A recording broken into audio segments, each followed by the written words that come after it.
Nous sommes le 30 décembre 2025. Ces images montrent une frappe menée par l'Arabie Saoudite contre une cargaison de véhicules militaires émiratis. Elle a eu lieu dans le port de Moukalla, au sud du Yémen, et illustre la relation de plus en plus tendue entre Riyad et Abu Dhabi. Pourtant alliés au sein de la coalition arabe face aux Houthis, les deux pays s'opposent aujourd'hui sur le terrain yéménite.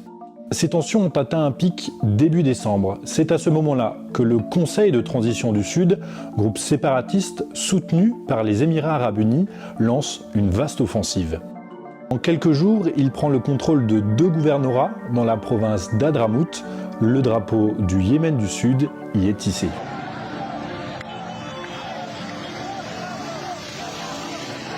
Mais moins d'un mois plus tard, l'Arabie Saoudite mène une contre-offensive et reprend aux séparatistes l'ensemble du territoire conquis.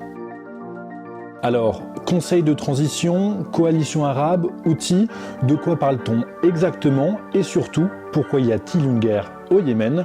Je vous explique.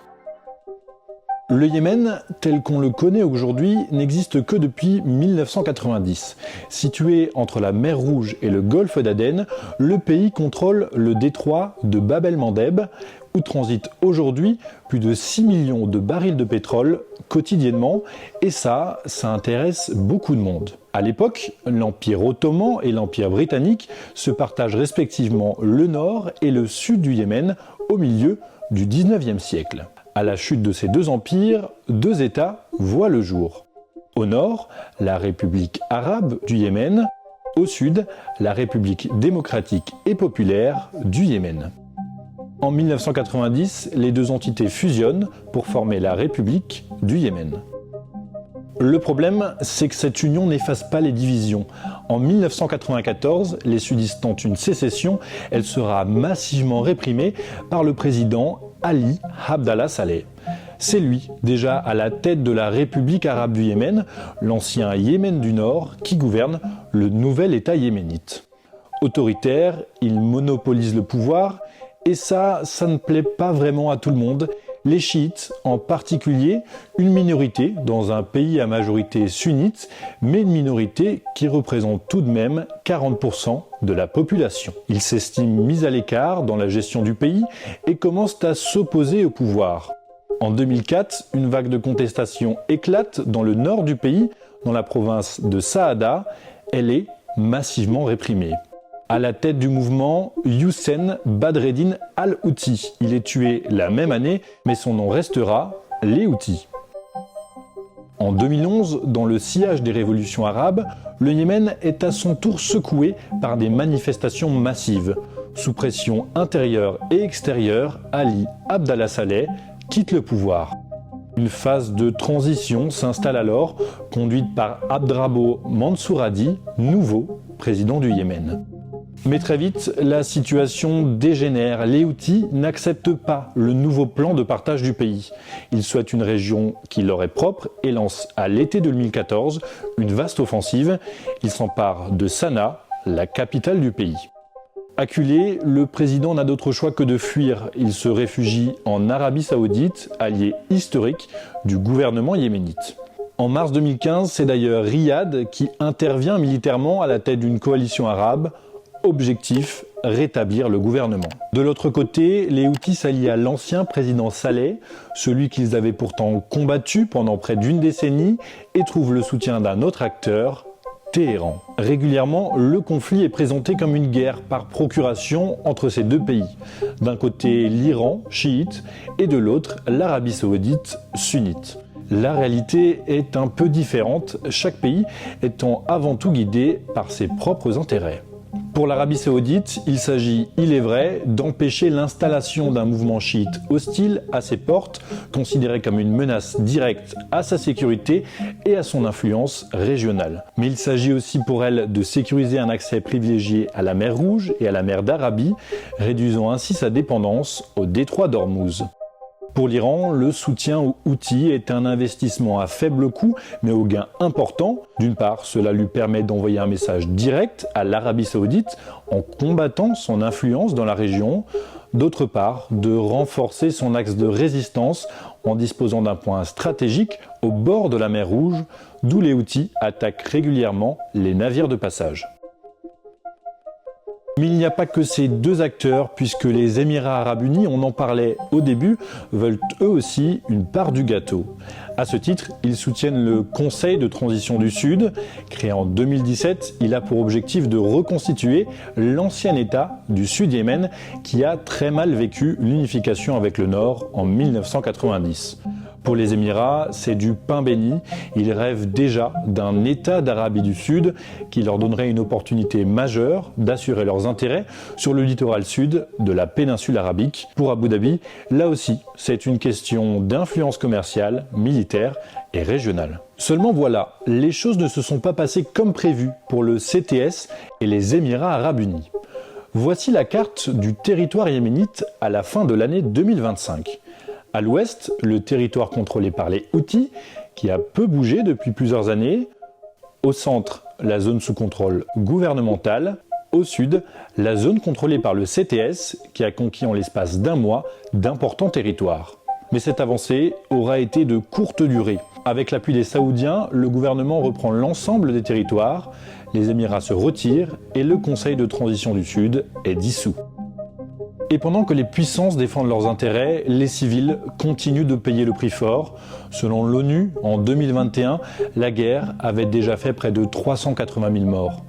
Le Yémen traverse aujourd'hui l'une des pires crises humanitaires au monde. Près de 5 millions de personnes ont été déplacées et plus d'un Yéménite sur deux a besoin d'une aide humanitaire urgente. Une situation aggravée par l'arrêt de l'aide américaine dont le pays dépendait fortement.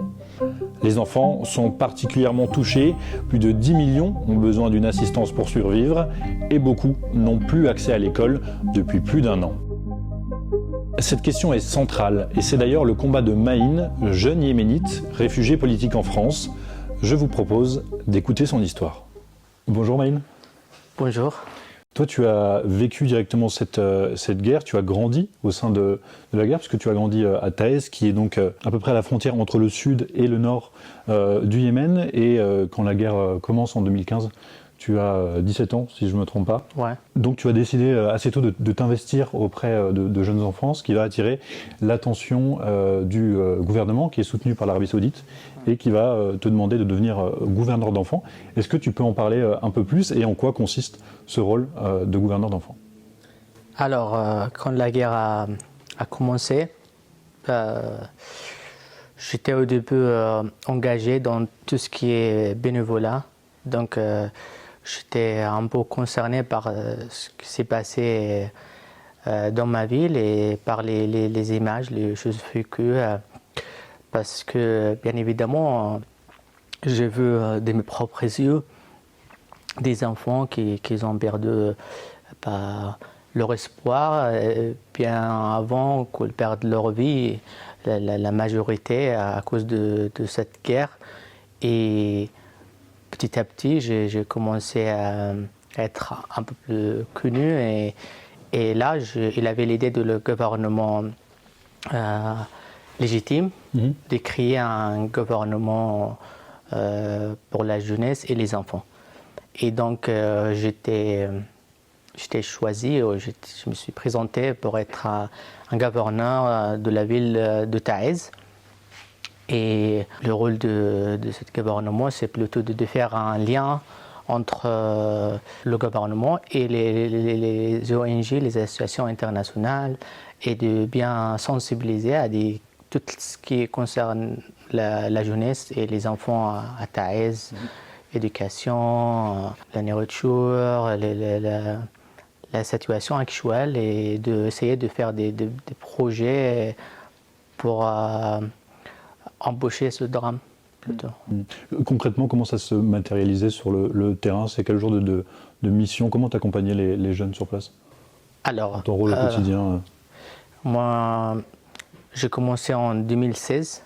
J'étais accompagné, bien évidemment, par le gouvernement actuel de ma ville, de Taïz. Donc, j'avais un bureau à côté du bureau de le gouvernement officiel de la ville. Et donc, j'avais des rencontres, si jamais il y a des associations qui s'intéressent à la ville, qui ont des projets à proposer en collaboration avec l'État par l'éducation et tout ça. J'avais aussi des visites, j'avais une petite équipe et petit à petit ça commence à grandir, des bénévolats plutôt et des gens qui aussi comme moi qui essayent de faire quelque chose pour leur ville. On avait fait des visites, des événements, parler avec les enfants, faire des rencontres, voir leurs besoins, après proposer des choses concrètes. Et moi personnellement, j'avais une cause qui me tient au cœur jusqu'à aujourd'hui, c'était concentré sur la question des enfants soldats, parce que la majorité de l'école, la majorité des endroits d'apprentissage pour les enfants a été soit détruits, soit remplacés par les armées, comme des bases armées. Donc un rôle vraiment qui était indispensable et important effectivement auprès des enfants, mais qui va pas plaire à tout le monde puisque tu vas être victime de 2 attaques. Je ne sais pas si tu peux un peu en parler. Évidemment, travailler dans des conditions comme les miens, qui étaient entre guillemets facile, et c'était il avait le gouvernement et tous les acteurs qui jouent des rôles soit importants ou moins importants, ils ont des priorités plus importantes que la question des enfants soldats. Donc quand tu commences à parler, et bien évidemment, tu attires un peu l'attention et il y a des gens aussi que l'impact on évoque, on parle de ça.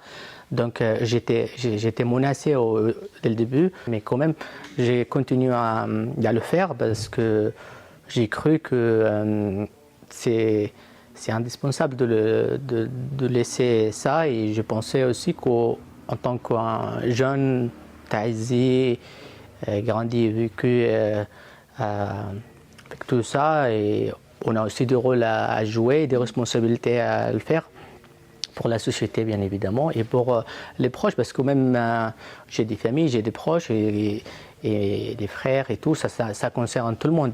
Et après les menaces, il avait l'effet concret, et en 2017 j'avais un premier attentat terroriste, première attaque. J'étais placé par 3 balles.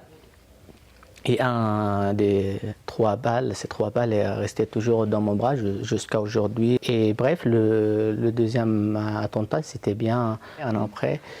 Et pour bien préciser, les 2 attaques, c'était en mois de Ramadan, un mois sacré en islam et un mois sacré dans notre culture. Et donc ça montre aussi que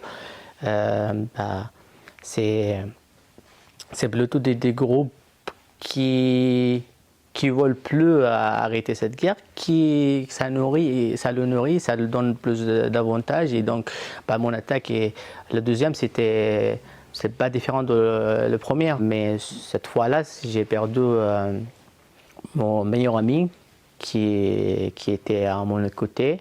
On était dans ma voiture et voilà. Et moi, j'avais des blessures, mais c'était moins pire que le premier. Et donc après ça, le calvaire ne s'arrête pas puisque tu es emprisonné pendant 8 mois, tu vas être déplacé de prison en prison. Finalement, tu arrives à être libéré, tu n'as plus d'autre choix que de quitter le Yémen. Et donc là, comment va se passer la suite? Quel est ton parcours jusqu'à arriver ici, en France, à Paris? Bien évidemment, après le deuxième attaque, j'étais choqué, traumatisé.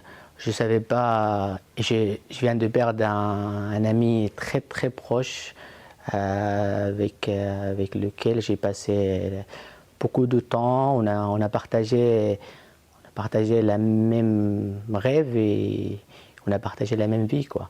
Et donc c'était très dur pour moi de l'avoir perdu. Et jusqu'à aujourd'hui, je me souviens de lui souvent.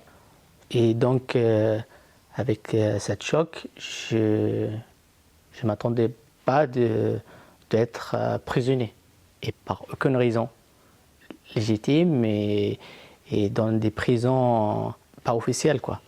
Et donc, sans contact, sans savoir, et premier mois, deuxième mois, 3 mois, c'était le plus pire parce que Tu pouvais voir aucun proche, tu n'avais aucun contact avec eux. Aucun contact.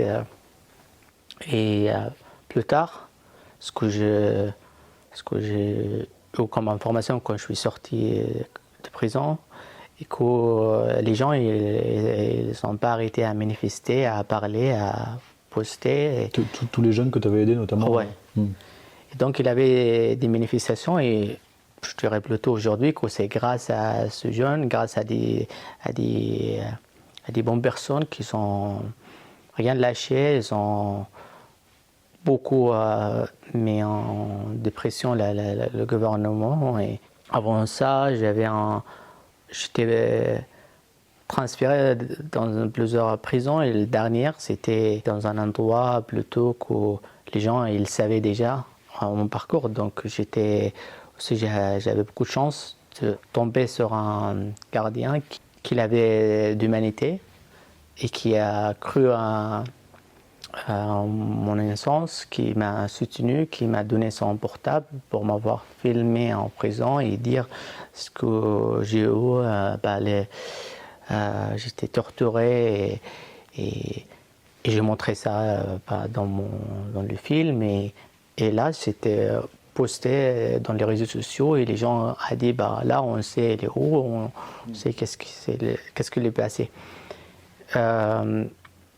Plus tard, j'étais libéré et je suis sorti de prison et j'ai quitté le Yémen pour l'Égypte parce que c'était la seule destination qui me permet d'obtenir un visa plus rapide. En sécurité. Donc là, tu as commencé à faire différentes demandes de visa.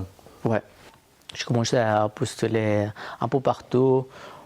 J'ai commencé par la Suisse et plusieurs pays, bien évidemment. Et c'était toujours pas. C'était à chaque fois des réponses négatives. Ouais, plutôt. Jusqu'à quand je suis tombé sur l'application de la France et de la visa humanitaire et j'ai passé d'entretien. J'avais attendu 8 mois et après j'ai obtenu un visa humanitaire qui me permette d'arriver en France légalement.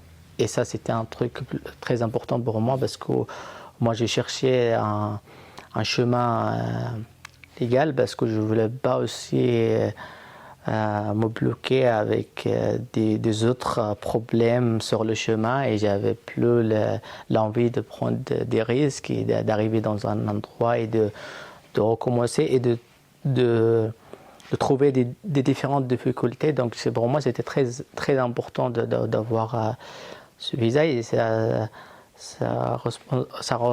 ressemble pour moi pas qu'un visa, pas qu'un papier, pas qu'un... Pour moi, c'est une nouvelle vie.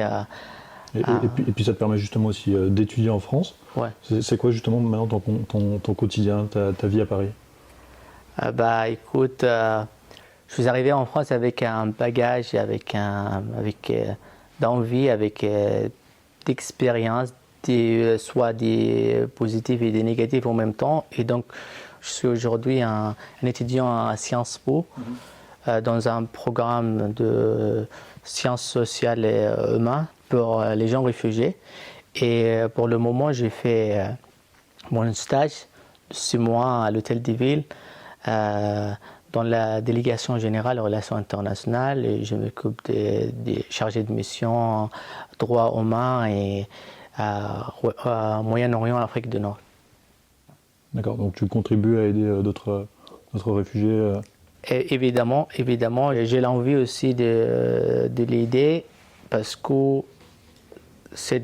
en fait, être un réfugié aujourd'hui, c'est vraiment mal compris parce qu'on pense que le statut de réfugié ou le réfugié même aujourd'hui, c'est une personne qui a choisi ou qui est plutôt venue pour avoir une meilleure vie. Pour moi, c'est vraiment pas le cas. Et je pense pour la majorité des réfugiés, parce qu'on n'est pas choisi, première. Deuxième, on n'était même pas préparé. La France, pour moi, c'était un truc très loin. J'ai jamais même parlé français. Jusqu'à mon arrivée, j'ai commencé à apprendre la langue, la culture, les codes. Tu parles très bien français, dedans. Bah, merci. C'est le meilleur compliment que j'aime l'entendre. Et donc, franchement, c'est aussi une question qui ne concerne pas que moi, mais aussi qui concerne bien la majorité des réfugiés aujourd'hui. Aujourd'hui, moi, j'ai vraiment l'envie de mieux intégrer, de prendre plus sur ce pays, de aussi pas oublier les gens que j'ai laissés derrière. Et je pense que la France, c'est le meilleur endroit de faire ça. Et heureusement, depuis mon arrivée, j'ai jamais tombé sur des mauvaises personnes. Oui, il y avait des cas, mais pas tout. Et je tombe toujours sur des bonnes personnes et qui me donnent plus de motivation, plus d'envie à aller plus loin. Mais il y a aussi une forme d'incompréhension, effectivement, parce que Évidemment. tout le monde ne comprend pas. Et c'est vrai qu'on ne parle pas beaucoup de la guerre au Yémen. Toi, qu'est-ce que tu voudrais qu'on comprenne ici, en Europe, de ce qu'est la réalité de ce que vivent les Yéménites depuis 10 ans? Je comprends qu'aujourd'hui, le monde est fatigué d'avoir des images de guerre, de l'appel à l'aide. Et le monde est vraiment fatigué, il y a beaucoup de problèmes un peu partout. Mais ce qui concerne le Yémen, c'est plutôt, pour moi, c'est une seule question. Combien des enfants ou combien de gens faut-il sacrifier leur vie avant qu'on dise assez, avant que la communauté internationale réagisse, avant que chacun d'entre nous parle de ça?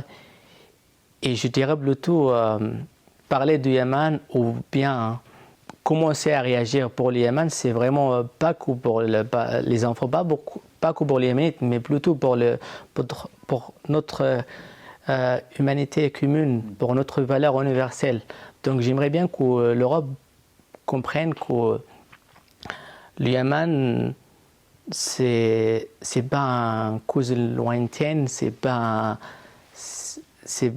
nous concerne vraiment et pas que l'Europe, le monde entier, parce que si on parle des valeurs aujourd'hui, il faut aussi dire qu'il n'y a pas une ou un seul victime et qu'il faut inclure tout le monde. Il faut aussi parler des Yéménites et pas que le Yémen, parce que le Yémen c'est un territoire et on peut le traiter géopolitiquement, géographiquement, on peut parler, ce que je regarde et j'attends souvent quand on parle du Yémen, on le traite le territoire. Mais moi j'aimerais bien qu'on commence à parler et à intéresser vraiment sur les Yéménites, et que les Yéménites c'est pas des objets plutôt, et qu'il y a des visages, il y a des prénoms, c'est pas que des chiffres.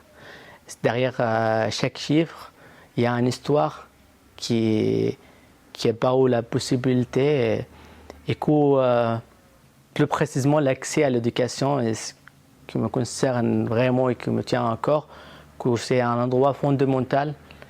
On parle souvent sur ça et on essaye de le protéger un peu partout, mais on n'a jamais vraiment commencé à dire il faut inclure les Yéménites. Aujourd'hui, il y a plus de 4,15 millions d'enfants déscolarisés.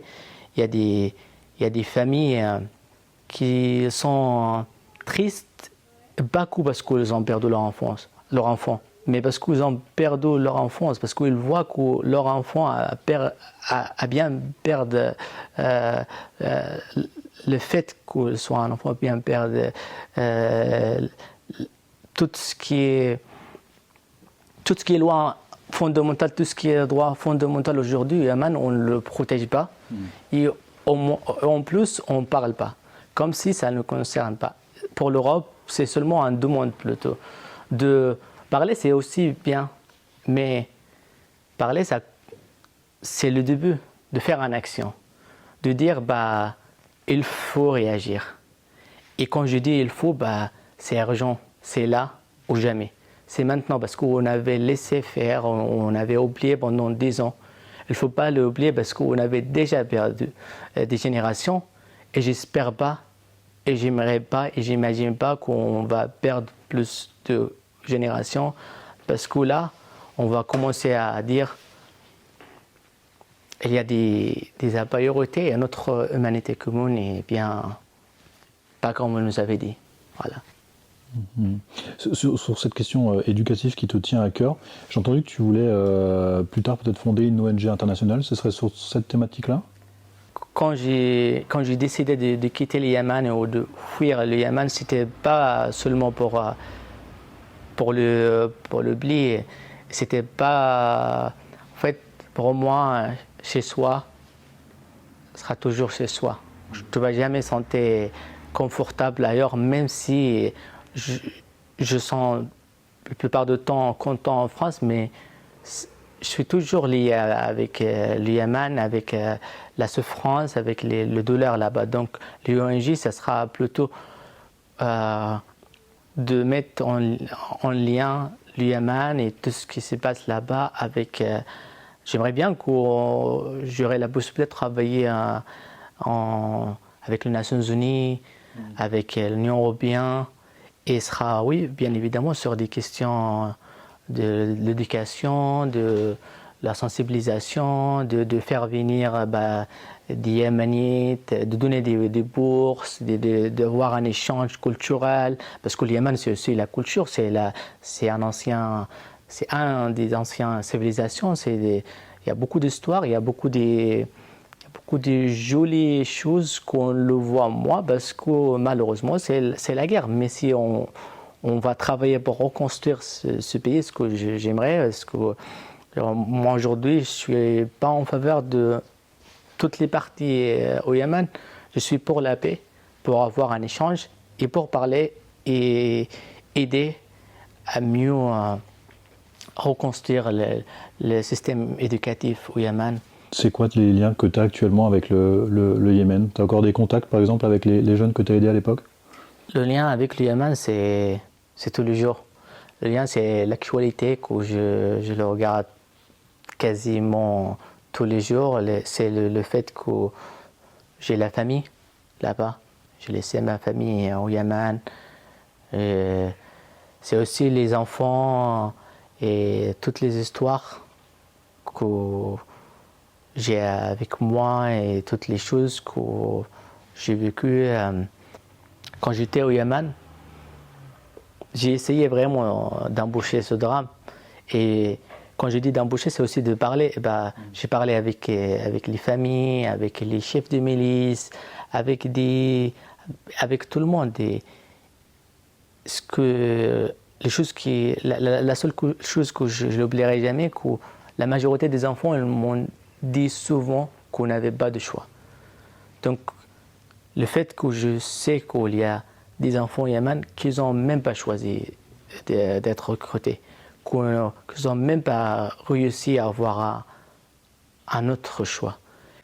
Le Yémen, c'est des chansons aussi que je l'écoute souvent, c'est des souvenirs, c'est des amis, c'est des bons moments avec la famille, un bon repas, un bon livre à lire et avec mon père, un bon promenade avec mon grand-père.